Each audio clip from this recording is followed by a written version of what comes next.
Good morning and Jai Hind everyone. Today we are here on the topic comparing quantities, and we are doing the questions which are related to, even we can say that it is from R.S. Agarwal, or we can also call it that these are the questions related to homage. ठीक है?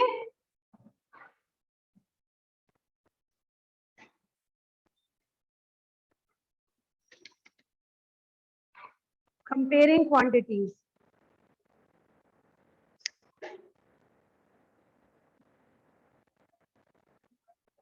Question number first of the comment says that I am leaving just MCQs for some time.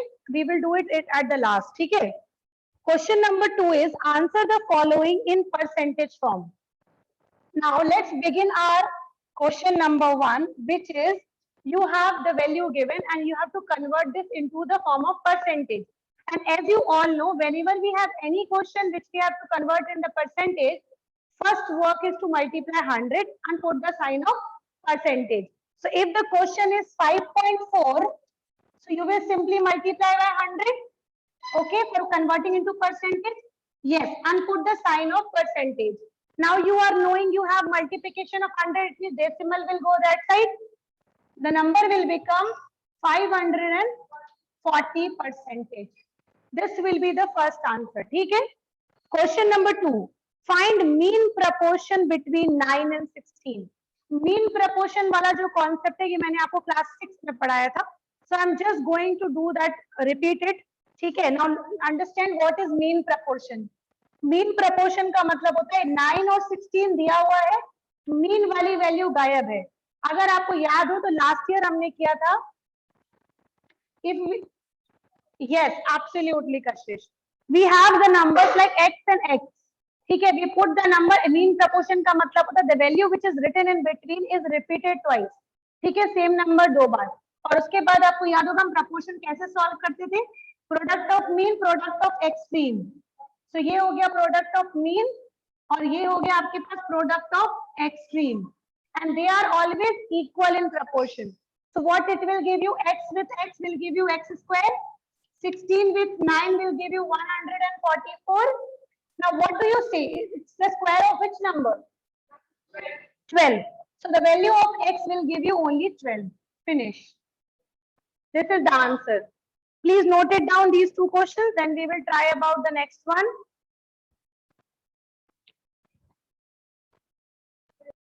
Students, the question which I am telling you right now is extremely important question. The question is telling here, question number 3 is telling here, SI on a certain sum is 16/25 of the sum. Sum का मतलब होता है principal, SI का मतलब होता है interest. तो सबसे पहले अगर आप क्वेश्चन देखो तो यहाँ पर हमें प्रिंसिपल के ऊपर डिपेंड दिया हुआ है I, लेकिन दोनों ही अननोन है. ठीक है, बता रहे ये इसके 16/25 टाइम्स है, बट कितनी वैल्यू है वी आर नॉट नोइंग. तो P इज इक्वल टू हमने माना ₹x, आपको SI या आप इसको बोल सकते हो I भी. ठीक है, तो SI और I आपको दिया हुआ है 16/25 ऑफ प्रिंसिपल, प्रिंसिपल या सम. ठीक है, तो यहाँ पर मैं लिख देती हूँ पहले में सम, दूसरे में लिखा मैंने 16/25 ऑफ मतलब होता है मल्टीप्लाई, सम की वैल्यू आपने मानी हुई है x, इसको मैं यहाँ पे लिख देती हूँ सम. ठीक है, और क्लियर हो जाएगा. So now this will give you 16/25x. Now it is given in the question, find the rate and time if both are numerically equal. Both are numerically equal मतलब जो भी वैल्यू आएगी रेट और time की वो दोनों numerical में same होगी. तो यहाँ पर हम लिख लेते हैं R is equal to T. तो अगर आप T की जगह R लिखो या R की जगह T लिखो, दोनों ही सेम हो गए. Now let's put the formula which we are knowing, that is SI और I is equal to P into R into T by 100. Now जहां पर I है वहां पर हमने रख दिया 16/25x, जहां पर P था हमने रखा x, जहां पर R और T दोनों चूंकि इक्वल है तो यहाँ पर मैंने दोनों ही जगह पर क्या रख दिया, R. This is 100. यहां तक क्लियर. अब देखो, if you know this one, यहाँ पर भी x है यहाँ पर भी x है, चाहो तो डायरेक्ट कैंसिल कर दो, और अगर आपको नहीं कैंसिल करना है तो ये पता है आपको, ये मल्टीप्लाई में है, यहाँ आएगा डिवाइड में, तो x और x एक दूसरे के नीचे आ जाएंगे, दो वो भी कैंसिल हो जाएगा। तो दोनों ही केस में जब हमें कोई भी वैल्यू दोनों ही जगह पर सेम जगह पर मिले और सेम वैल्यू हो, तो you can cancel from that only. तो अगर आप चाहो तो direct you can cancel x, और अगर आपको ट्रांसफर करके करना है तो देखो ये मल्टीप्लाई में है, वहां जाएगा तो डिवाइड में आएगा, तो x एक दूसरे के नीचे आएगा, which will cancel each other. ठीक है, मैंने डायरेक्ट कैंसिल कर दिया। अब देखो यहाँ पर क्या हो गया मेरे पास, r into r, r square upon 100, 16/25। अब अगर आपको याद होगा, मैंने आपको क्रॉस मल्टीप्लिकेशन मेथड सिखाई थी, किसी को याद है? नहीं याद है तो बता देते हैं, ठीक है। 16/25 क्रॉस मल्टीप्लिकेशन का मतलब ये होता है, ये इधर जाएगा और ये इधर जाएगा, तो ये हो जाएगा 16 इंटू 100, और ये हो जाएगा r square multiply by 25. This is called cross multiplication method, which we use it when we have the value to solve it in the form of fractions. ठीक है, तो ये आपने ले लिया। या अगर आपको डायरेक्ट ट्रांसफर करना तो पैसे भी कर सकते हो, ये 100 था, डिवाइड में था, यहाँ जाकर क्या हो जाएगा मल्टीप्लाई में। तो अगर आपको क्रॉस मल्टीप्लिकेशन नहीं करना है, आपको क्वेश्चन को कॉम्प्लिकेट नहीं करना है, तो आप एक सिंपल वर्ड में सॉल्व कर सकते हो। 16/25 को यही रहने दो, क्योंकि इसको हमें कुछ नहीं करना, ये डिवाइड में था, यहाँ आकर क्या हो जाएगा मल्टीप्लाई में। ठीक है, तो 25 फोर होता है 100, हो गया। 16 फोर कितना होता है बेटा 64, तो आर स्क्वायर आ गया 64, और आपको पता है आर स्क्वायर 64 मतलब 64 किसका स्क्वायर है 8 का, तो आर की वैल्यू कितनी आ गई, आर हमेशा परसेंट में होता है, तो your value of r is 8%।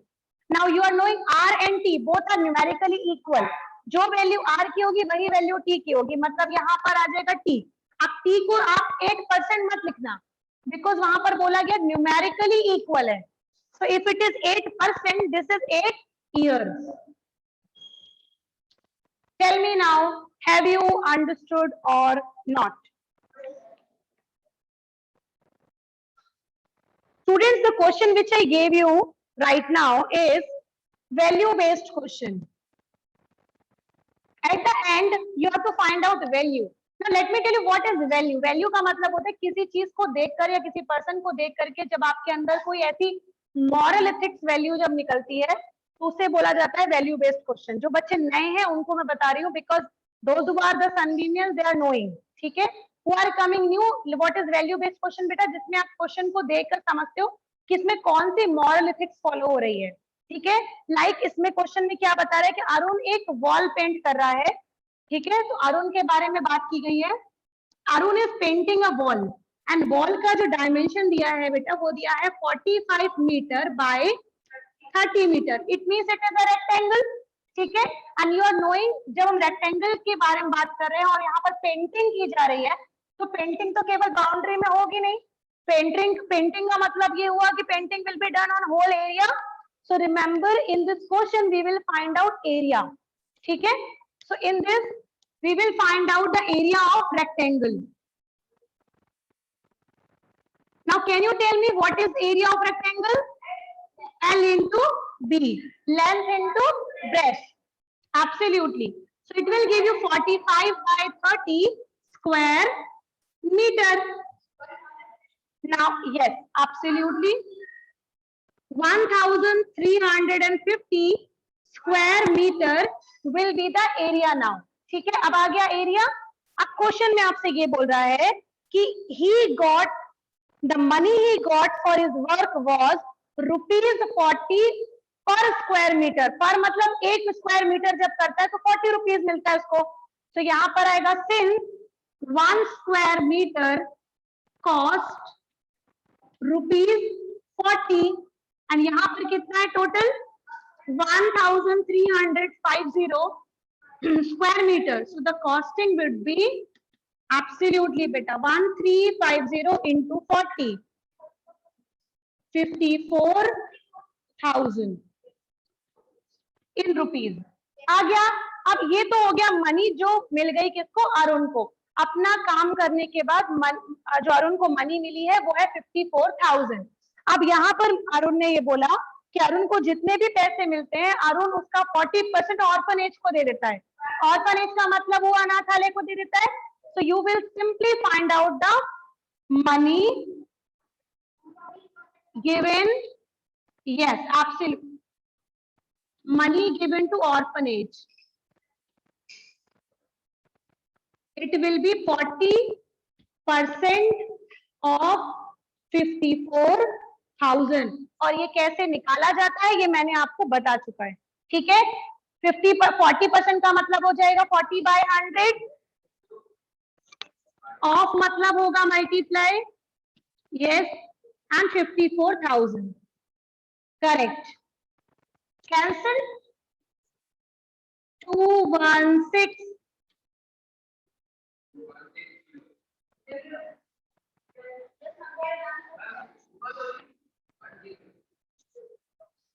21,600, no चलो। Now in the question it is telling what value do you learn from Arun right now? Yes, Ashish, please tell me what value do you learn from Arun now? Students, now next question. Rita types 40 words per minute. Question number 1 of more challenging. It is telling Rita types 40 words 1 minute. Yes, 1 minute में 40 words type करती है और उसको total 24 minute लगता है पूरा एक document type करने में। 24 मिनट लगता है, इसका मतलब जितने भी वर्ड्स होंगे वो 24 मिनट में कंप्लीट हो गए होंगे। तो 24 मिनट में उसने कितने वर्ड किए पहले हम निकाल लेते हैं। 24 multiply bye 40, 0 6 9। It means Rita जो टाइप कर रही है डॉक्यूमेंट, उस डॉक्यूमेंट में टोटल कितने वर्ड्स है बेटा? 960 वर्ड्स हैं, ठीक है। अब बात करते हैं सेकंड गर्ल की। Her friend Geeta has a typing speed of 48 words. Word आपके पास डॉक्यूमेंट वही है जिसमें 960 वर्ड्स हैं, बट यहाँ पर अब कौन काम कर रहा है? गीता काम कर रही है। So this was for Rita, now we are writing it for Geeta. 1 minute she types 48 words and total words कितने हैं? 960। तो सिंपली कितना मिनट लगेगा? डिवाइड कर लीजिए। सो 960 divided by 48, you will get it 20. So the answer would be 20 minutes. Finished. Once again telling you what I did it here. I have just simply taken out what according to the speed of Rita, 1 minute she was taking 40 words, 24 minutes में वो पूरा document type कर लेती थी। तो हमने निकाला कि उसमें टोटल वर्ड्स थे कितने। तो टोटल वर्ड्स थे 24 multiply by 60, that was 960 words. Now Geeta ने सेम डॉक्यूमेंट टाइप किया 48 वर्ड्स की स्पीड में, तो हमने उससे उसको सिंपली डिवाइड कर दिया and we got the value that was 20 minutes was the type the speed of it, the timing taken by Geeta. As you all know, in the question number 2 it is given here that Arun is making a pathway. In pathway there were 2 types of tiles were used, brown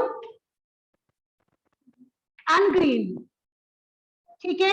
अब यहाँ पर बोल रहा है, आपको पता है total percentage हमेशा 100 के फॉर्म में लेते हैं हम। जैसे फ्रैक्शन हमेशा 1 होल लिया जाता है, वैसे परसेंटेज हमेशा टोटल में 100 लेते हैं। इसने बोला कि ब्राउन जो है वो है 45%, तो ग्रीन कितना हो जाएगा? 100 minus 45 which will give you 55%. Now question is telling here what is the ratio of brown tile to green tile. So यहाँ पर हो जाएगा ratio brown upon green. What was brown? 45. What was green? 55. By which table we can cut it here? 5. 5 9s are 5 11s are 9 ratio 11 is the answer.